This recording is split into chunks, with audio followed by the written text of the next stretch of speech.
let's get into the best segment on all of YouTube. Oh, yes. And not just YouTube.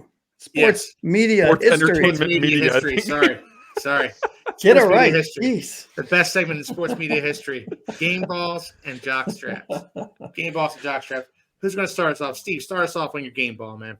Well, this is perfect because we're coming off special teams, and Hey, I'm there we keeping go. it in special teams.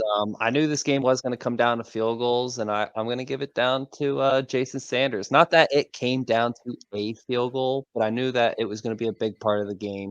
Two obviously didn't go our way. Only one was credited to him as a miss, though. The other was credited to a fumble.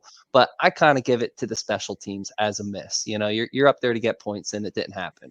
So, it didn't seem like the conditions were very favorable, though, because Sly did miss a 33-yarder right after, we did have the one that didn't go our way. But Sanders did hit a 54-yarder, a 47-yarder, and a 32-yarder.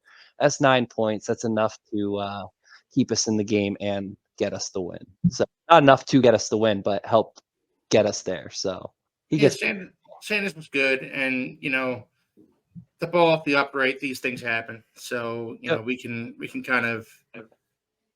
excuse that. Yeah. All right, Josh, give me your game ball, man. Yep, mine is none other than our fabulous rookie running back, Jalen Wright. I thought this was the first game. Now, I've been a huge fan of his since Tennessee. I was stoked that we drafted him. And this was the first time all season where he got 13 carries for 86 yards, 6.6 yards on average. That's exactly where we want a running back to kind of hang around. If it was more, that'd be wonderful. But anything above 5.5 is great, right? And I thought he was decisive. He did not dance like he had been in the previous games. It was, I'm going to plant my foot in the ground, north and south. I'm not doing this east-west crap where I'm trying to juke and dance and spin. I'm just going to put my head down and run through people. And I thought he initiated contact well. I thought his vision was great. I think one or two plays he should have hit the hole a little sooner or missed the hole completely on one play. But other than that, those are expectations for rookie players. I thought he was outstanding this game. Yeah, I agree. He was a large reason why we won this game. Yeah, and I can't believe I forgot to mention it. Outstanding in the blocking game too. And for a rookie running back, that's huge. Absolutely.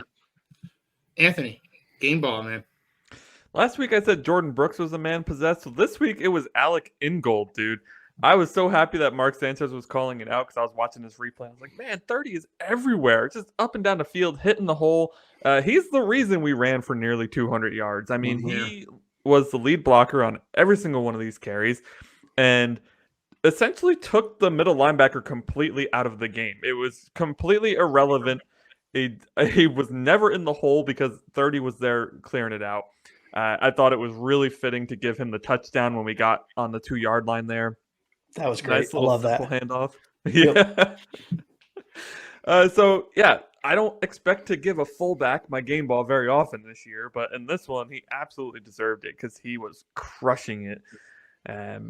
Really happy to have a fullback and a team that uses a fullback too. I know it's like a dying breed in the NFL, but I don't know how you could watch things like this and watch Christian McCaffrey do really well in San Francisco and say the fullback's not a position worth having because it's nuts to me. I mean, Juszczyk and Ingold are worth their weight in gold for the running game. So shout out to Alec Ingold. Great game this week. Yeah, he really was great. And, shout out to Jake Podger from Nickel City Mafia. He loves fullbacks. He loves Alec Ingold. Love that. Compliments him every chance he gets. I played fullback myself in my football days, so that's why we love you, Keith. Yeah, I love football too. So, but yeah, it was a great game by him, and you used to watch the Cowboys back in the '90s, and Emmitt Smith got all the accolades, but Daryl Johnston was the one. Moose Johnston was the one. Opening up holes for him, and that's what Alec Ingold was doing for Jalen Wright. That's what he was doing for Raheem Mostert in this game. It's what needed to be done. Like Josh said, he depleted somebody. I forgot who it was, but there was one play where he just put his hands right in someone's chest and on his butt. It was awesome. Yeah. And, you were saying earlier, Josh, it's 90 style football is what the Dolphins were playing. Mm-hmm. Well, in 90 style football, you need a 90 style fullback. And that's what Alec Ingold was for us. So love the way he played. I'm going in a different direction here. And none of us took defensive guys, but I'm going with Jonnu Smith here. Jonnu Smith was the security blanket that Tyler Huntley needed in this game.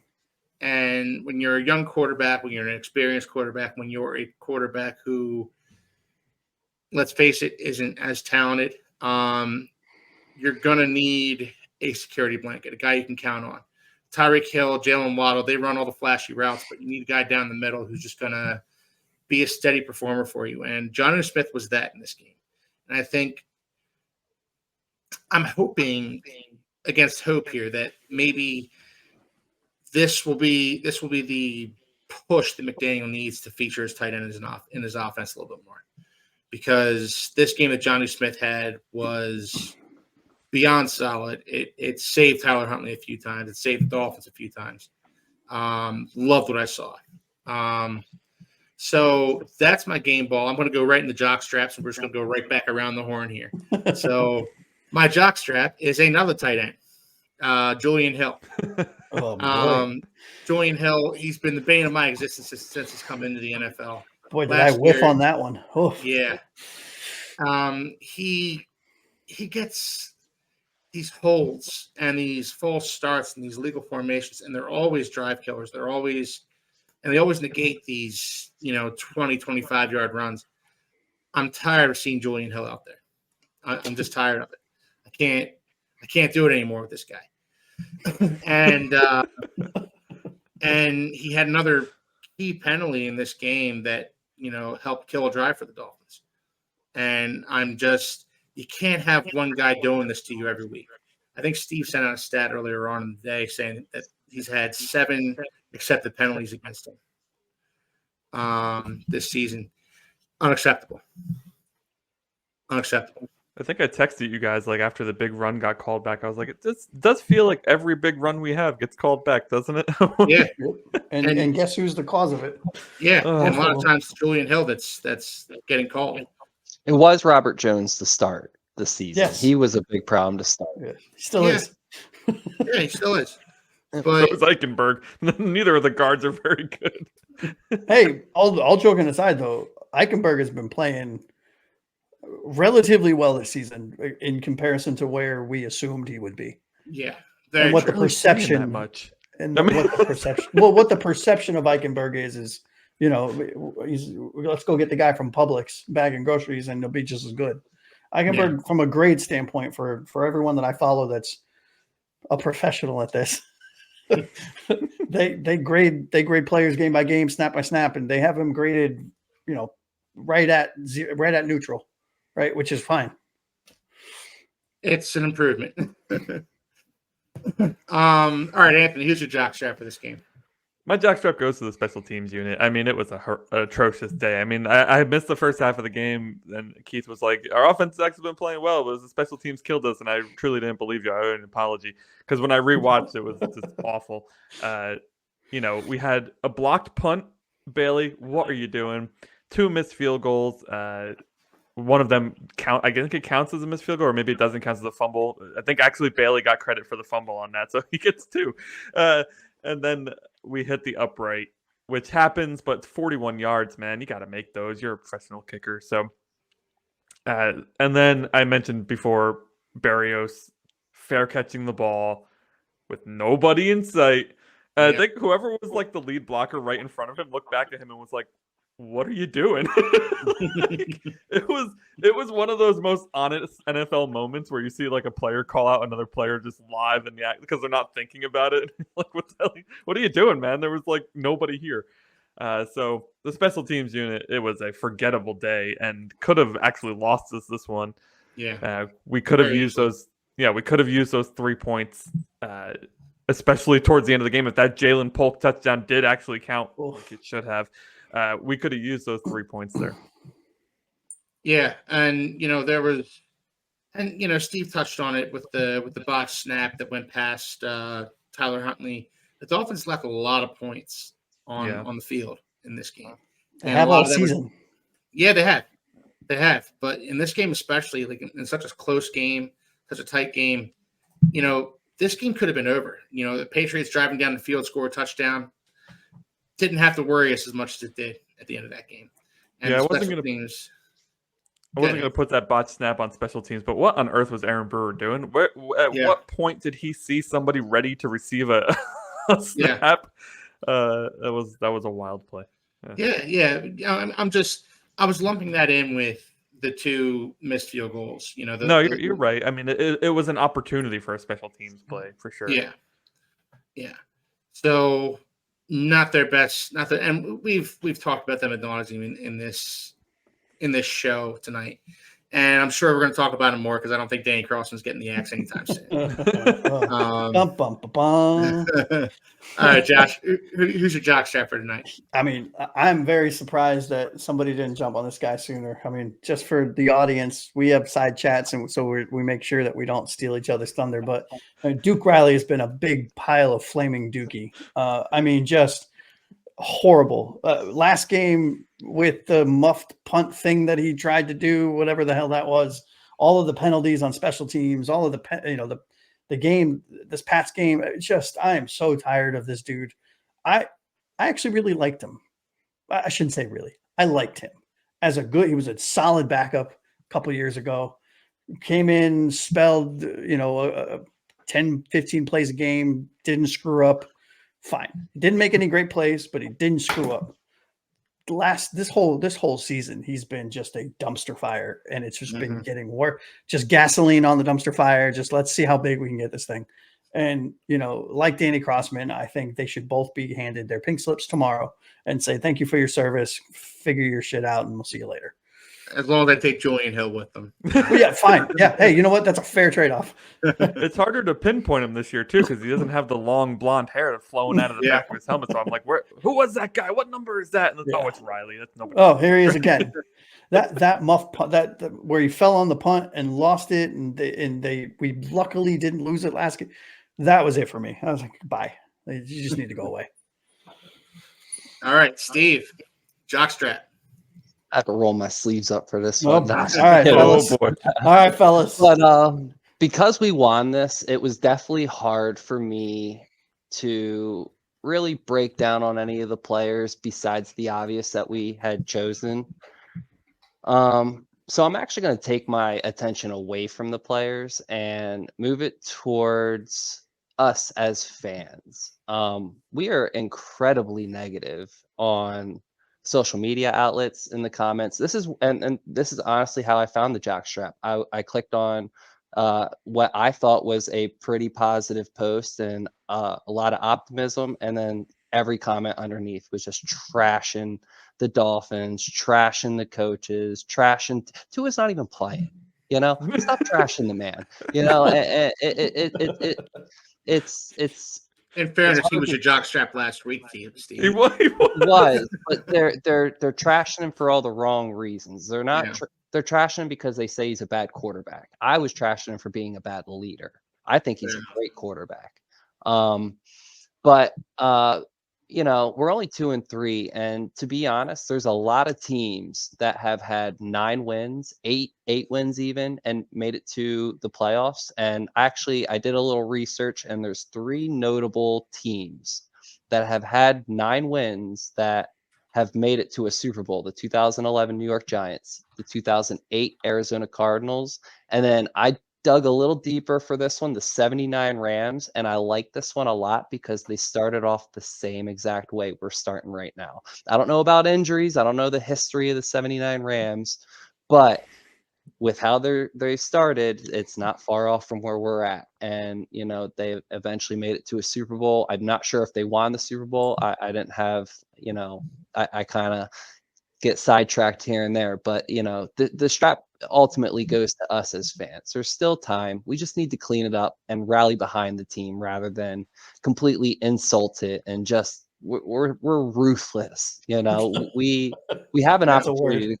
We have an opportunity to create the greatest comeback in NFL history. I said it a week or two ago, and I'm going to say it again. I think we do legitimately have an opportunity to be great by the end of the season if, the players that we get come back can stay healthy. Yeah, I agree with you, Steve, and I think we are sometimes a little negative. And I'll be the first one to tell you that I'm guilty of this myself at times. In my defense, 24 years without a playoff win will do that to you. Jaded. Yeah. I've seen some bad football as a Dolphins fan. The last time the Dolphins won a playoff game was against Peyton Manning in his third season. It's just it's ridiculous at this point. But yeah, I think we do all as a fan base need to try and clean up our negativity a little bit. Yeah, because this team does still have a lot of hope. Yeah, for the thumbnail, just need to take a step back, and just take a breath. For the thumbnail on social media, if we want to use my face and plaster it on each and every fan with the crying Jordan face on it, I'm totally okay with it. I'll be that fan because I think we're all guilty of it here and there. But let's just, I wish we could all have our rally towel. Not that we have rally towels, but I wish we would kind of just find something that we can all get behind and just, as fans, yell at the TV. Like, I remember them bricks that used to come out with your favorite team logo on it. You could throw it at the TV or whatever. It was I mean, look, fans can rally around our show if they want to. I mean, use us. Yeah, we're here. We're here. Absolutely. We're here to support you. But yeah, we'll commiserate together, all of us. Yeah, I would like to. Before I forget, I want to throw out an honorable mention game ball, if I may. Yeah, I totally whiffed on this one, and I want to send it out to. Oh God, what the hell's his name? The quarterback for the Jets. Why am I blanking on the quarterback of the Jets? Aaron Rodgers? Thank you, Jesus. Yes. I want to throw a game ball out to Aaron Rodgers for being an absolute just stick of dynamite for one of the AFC East, one of our AFC East, competitors. Like, just see ya, just throw him in, chuck the grenade, let it. It's been amazing to watch, and I just want to thank him personally for the comedy and the excitement and the love of watching that Jets franchise just continue to crumble. One of my buddies said to me yesterday, he's like, I know you guys have had a tough run as a Dolphins fan, but you must admit, at least you're not a Jets fan. I was like, that's a really good way to put it. Yeah. Hey, when I think nothing can get worse as a Dolphins fan, I just shift my focus to the left, look at the Jets, go on their timeline on Reddit or go on their thread on Bleacher Report, and just 10 minutes later, I feel great. I feel like we have a winning championship franchise. If the Giants hadn't won a Super Bowl in that building, I would seriously think that the Jets were cursed. Like, I have never, just one team having so many atrocious things happen to it is so crazy. Within the last 20 years, there is a team fan base that's had it worse than the Jets. It's the Browns? Cowboys. Oh. The Cowboys have had a horrible last 20 years. Well, I mean, they've had great seasons, but it just ends like a Mack truck hit it. Aren't there still 6 teams that don't have a Super Bowl though? I mean, I feel for those fan bases for real. Yeah. Yeah, not that I would know what one feels like. I mean, yeah, yes, exactly. Sure. We wouldn't know because we weren't alive for ours, but at least our team was won one in the past. I mean, that's fair. Well, that's fair. In truth, none of us were alive when they even made the Super Bowl in '84. So, we're a long-suffering fan base as well. And yeah, okay, we can, lean on our 1972 season, our 1973 season, but we weren't alive. We won a Super Bowl of our own. We won a Super Bowl to call our own. And, a little bit of positivity, like Steve was saying. And, throw some negative vibes toward the Jets while you're at it. Yeah, sorry. I had to, man.